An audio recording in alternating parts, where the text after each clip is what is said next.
আসসালামু আলাইকুম। আমি অনেকবার আপনাদের মাঝে আমার এই ছাদের ড্রাগন বাগানের ভিডিও নিয়ে এসেছি। এটি আসলে আমাকে খুবই অনুপ্রাণিত করে। আমি অনেকদিন পর গ্রামের বাড়িতে যাই। সেখানে গিয়ে আসলে বাগানটা পরিচর্যা করি এবং আমার খুব প্রিয় একটি জায়গা এটা।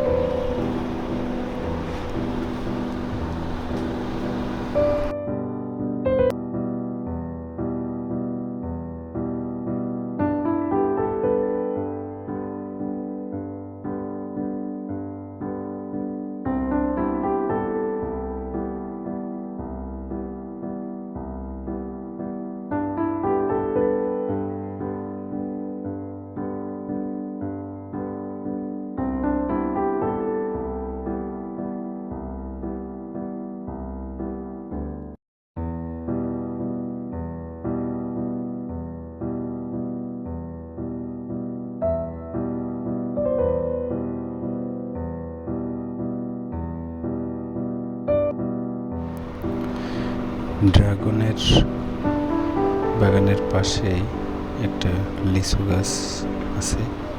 লিচু গাছে এবার অনেক লিচু হয়েছে। আল্লাহর রহমতে যদি সব লিচুই দাঁড়ায় তাহলে আর আমার পরিবারের জন্য লিচু কিনে খাওয়ার প্রয়োজন হবে না।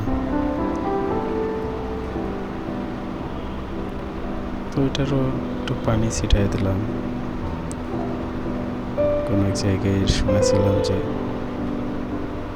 যদি ফল পানি দিয়ে ধুয়ে দেওয়া হয় বা পরিষ্কার করে দেওয়া হয় তাহলে পোকামাকড় তার গায়ে বসে না।